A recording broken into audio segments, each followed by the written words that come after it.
రేటుకి చెప్పేప్పుడే. Sir, but politically also there's a lot going on in the state, sir.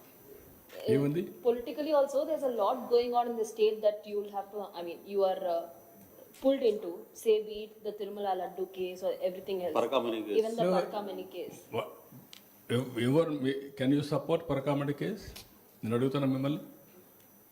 Parakamani కేసులో దేవుని డబ్బులు counting చేస్తూ డబ్బులు కొట్టేస్తే చిన్న నేరం అని చెప్పే పరిస్థితికి వస్తే can you imagine the attitude, the behaviour, the mind set.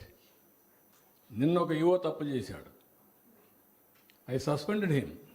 Not only suspend, I will remove him from service. I arrested him. భయం ఉండాలి, భక్తి అయినా ఉండాలి. రెండూ లేకపోతే ఇవే అవుతాయి. మీరు దాన్ని కూడా సపోర్ట్ చేసే పరిస్థితికి వచ్చారనుకోండి, where are you going?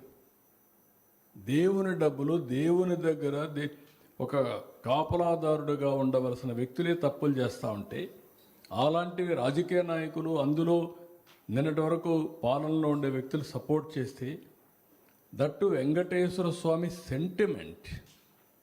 Everyday I will tell one thing for all of you. Venkateswara స్వామికి ఒక పవర్ ఉంది. మొన్న ఒక భక్తుడు వచ్చాడు అందరికి. ఆయన చెప్పిన మాట ఏంటి? సార్, నేను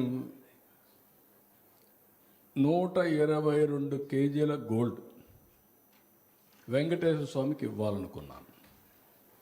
నేను మొక్కున్నాను. మొక్కు తీర్చడానికి అక్కడికి వెళ్ళాను. వెళ్ళిన తర్వాత అక్కడ అడిగాను ఆఫీసర్స్ని. వాళ్ళు హ్యాపీగా ఫీల్ అయ్యారు, సరే అన్నారు. అప్పుడు వాళ్ళ మాటల్లో కనుక్కొని చెప్పారు నాకు, ఫర్ డే వెంకటేశ్వర స్వామి 121 కేజీల గోల్డ్ ఆర్నమెంట్స్ పెడతారు, కిరీటం దగ్గర నుంచి అన్నీ. అది ఇన్ని 121 కేజీస్ ఆయన పెట్టుకుంటాడు. ఆయనే నాకు మెసేజ్ పంపించాడు 122 కేజీస్ ఇమ్మని. అంటే 121 + 1. నేను ఎందుకు ఇస్తున్నానంటే, జైన్ అతను, నాకు నమ్మకం. నేను ఒక వ్యాపారం చేశాను, దాంట్లో పార్షియల్గా డిజిన్వెస్ట్ చేశాను, నాకు 5,000 కోట్లు వచ్చింది. అందులో 122 కేజీలు బంగారం ఆయనకి ఇస్తున్నాను. అంటే మహత్య లేకపోతే ఎవరు ఇస్తారు? That is the trust, that is the belief. ఒక నమ్మకం, ఒక సెంటిమెంట్. అలాంటి సెంటిమెంట్ ఉండే గాడితో మీరు ఆడుకుంటామంటే కరెక్టా? ఎందుకు? ఒక రోజుకు 1,00,000 మంది వస్తున్నారు అక్కడికి. పర్ డే 1,00,000 మంది వస్తున్నారు. 1,00,000 మంది దర్శనం చేసుకుంటున్నారు. నాకు ఒక తృప్తి ఉంది. ఎన్టీఆర్ ప్రారంభించాడు అన్నదానం. మొన్నటి నాసిరకం పెట్టారు. ఇప్పుడు అక్కడ ఏమైనా కంప్లైంట్స్ ఉన్నాయా? Everybody is happy. దాన్ని ఇప్పుడు ఎంతవరకు పోయాం? టెక్నాలజీ ఉపయోగించి జల్లెడ పెట్టి ఎక్కడన్నా చిన్న చిన్న పార్టికల్స్ కానీ అదర్ దెన్ రైస్ కానీ ఇవన్నీ వస్తే ఆటోమేటిక్ రిమూవ్ చేసేస్తుంది ఏఐ ద్వారా. చిన్న ఎంట్రుకున్న ఏది ఉన్నా కూడా తీసేస్తుంది. అలాంటి టెక్నాలజీ వాడారు. నెంబర్ 2, ప్రసాదం. అంతవరకు నాసిరకం ప్రసాదం. ఇప్పుడు మొత్తం నెయ్యి కానీ అన్నీ కానీ క్వాలిటీ ఇంగ్రీడియంట్స్ వాడుతున్నారు. క్వాలిటీ పెరిగింది ఆటోమేటిక్గా. దాన్ని కూడా నువ్వు సపోర్ట్ చేసే పరిస్థితి వస్తున్నారు మీరు. పాలు లేకుండా వ్యాపారం చేసేవాడుకు నెయ్యి సప్లై చేస్తే వాడికి ఇచ్చారంటే ఏమనాలి వెళ్ళి? ఎంత దుర్మార్గం అంటే ఇది. అలాంటి వాళ్ళందరినీ సపోర్ట్ చేస్తూ కడాన అతను ఇస్తే 70,000 పోయింది, 14 కోట్లు రాయిచ్చాడంట. అంటే మీరందరూ అర్థం చేసుకోవాలి. అంటే 70,000 కొట్టేసి 14 కోట్ల రూపాయలు దేవుడికి ఇచ్చాడంటే నీ అంటే ఎక్కడికి పోతున్నావు? ఇలాంటి వాళ్ళు ప్రతిపక్షంలో ఉంటే, రాజకీయాల్లో ఉంటే కెన్ యూ అప్రిషియేట్? వీళ్ళతో రాజకీయం చేయాలంటే నాలాంటి వాడికి ఎంత బాధగా ఉంటుందో ఆలోచించాల. That is the problem with politician, political thinking. సెంగయ్యని కారు కింద ఎక్కిచ్చేసి లా అండ్ ఆర్డర్ సమస్యలు క్రియేట్ చేసి కడాన వాళ్ళ భార్యను పిలిపించి ప్రభుత్వం యొక్క అంబులెన్స్లని తీసిపి చంపేసే పరిస్థితికి వచ్చారు. This are all very very, ఒక విధంగా చెప్పాలంటే దౌర్భాగ్యమైన పరిస్థితులు ఈ రాష్ట్రంలో.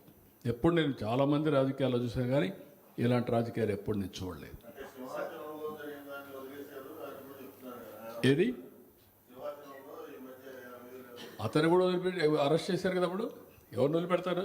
చేయమని చూపిస్తా, ఎవడన్నా చేసి చూపిమని. అందుకే కదా మనం చేశారు వీళ్ళు. ఏది వీళ్ళు చేసిన సారా వ్యాపారం అంతా కూడా చేయడానికే కల్తీ పెట్టారు. ఏమయ్యారు అంటే వాళ్ళ ఉద్దేశం ఏంటి? అక్కడ ఎవరో ఒక అతను తెలుగుదేశాన్ని మేనేజ్ చేసేస్తే, బురద వేసేస్తే నేను కడుక్కుంటానని. కడుక్కొనేసే పరిస్థితులు లేవు, ప్రక్షాళన చేసేస్తాం. అదే చేశాం. ఇప్పుడు ఏమనండి, ఇంకొక పక్కన ఏలూరులో ఒక అతను వేరే హెల్త్ ప్రాబ్లం చనిపోతే అతను కూడా నకిలీ మందని 3 రోజులు వాయించి వదిలిపెట్టాం. ఇప్పుడు మాట్లాడుతున్నారా? పాస్టర్ చనిపోతే ఏంటండి, వరుసగా హైదరాబాద్ నుంచి తాగుతూ వచ్చి యాక్సిడెంట్లో చనిపోతే చంపేశారు అని చెప్పంటే ఎవిడెన్స్ ఇస్తే కూడా మాట్లాడితే వీళ్ళు ఇలాంటి పార్టీ సపోర్ట్ చేస్తే ఏమనాలండి వాళ్ళని? అంటే కరుడు కట్టినట్టు నేరస్తులు తయారైపోయారు. ఆ నేరాలన్నీ చేసి గవర్నమెంట్ మీద బురదేయాలనుకుంటే మాత్రం కుదరదు. నేను అది చెప్పా. నేను మీకు చాలాసార్లు చెప్పాను, రౌడీలతో డీల్ చేసాను, చాలా ఈజీ. లేకపోతే కమ్యూనల్ వైలెన్స్ కంట్రోల్ చేశాం, ఫ్యాక్షన్స్ వన్ సైడ్ కంట్రోల్ చేశాం. రాజకీయ ముసుగు వేసుకొని నేరాలు చేసి కావాలని హెరాస్ చేస్తానని మాట్లాడితే చాలా సమస్యలు ఉంటాయి. ప్రజలు అర్థం చేసుకోవాలి. నేరం ఎవరు చేసినా అది నేరమే, వాళ్ళకి తప్పకుండా పనిష్ చేస్తాం. సార్, ఒకప్పుడు నెల్లూరు సిటీ చాలా పీస్ఫుల్ గా ఉండేది, కానీ ప్రస్తుతం మొత్తం నేరం. ఏది నెల్లూరు జిల్లా అనేది చాలా పీస్ఫుల్ సిటీగా ఉండేది జిల్లాగా, ఇప్పుడు అంతా నేరమయంగా మారిపోతుంది. చాలా బాధేస్తుంది నాకు. Nellore one of the most peaceful district. ఒకప్పుడు రాష్ట్రంలో నేను ముఖ్యమంత్రిగా సమైక్య ఆంధ్రప్రదేశ్లో ఉన్నప్పుడు నెల్లూరుకి ఏ ఎస్పీ అయినా పర్వాలేదు పంపించండి అనేవాడిని. విజయనగరం ఒకటి, నెల్లూరు ఒకటి. అక్కడ నేరాలే చేయరు వాడు. అలాంటి జిల్లాలో ఈసారి లేడీ డాన్స్ కూడా తయారైపోయారు. హత్యలు కూడా చేసే పరిస్థితికి వచ్చేసారు, హత్యలు చేపించే పరిస్థితికి వచ్చారు, గంజాయి అమ్మే పరిస్థితికి వచ్చారు. What you say? అంటే అంత లీనియంట్గా తీసుకొని ప్రశాంతమైన జిల్లాలను కూడా నేరమైన జిల్లాలుగా తయారు చేయగలిగారు. ఆంధ్రప్రదేశ్ ఎప్పుడు మీరు గుర్తుపెట్టుకోవాలి, ప్రశాంతమైన రాష్ట్రమే.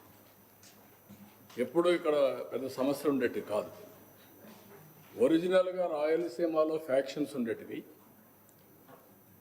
తెలంగాణలో ఏజెన్సీ ఏరియాలో తీవ్ర సమస్య ఉండేది, మిగిలిన ప్రాంతం అంతా ప్రశాంతంగా ఉండేది.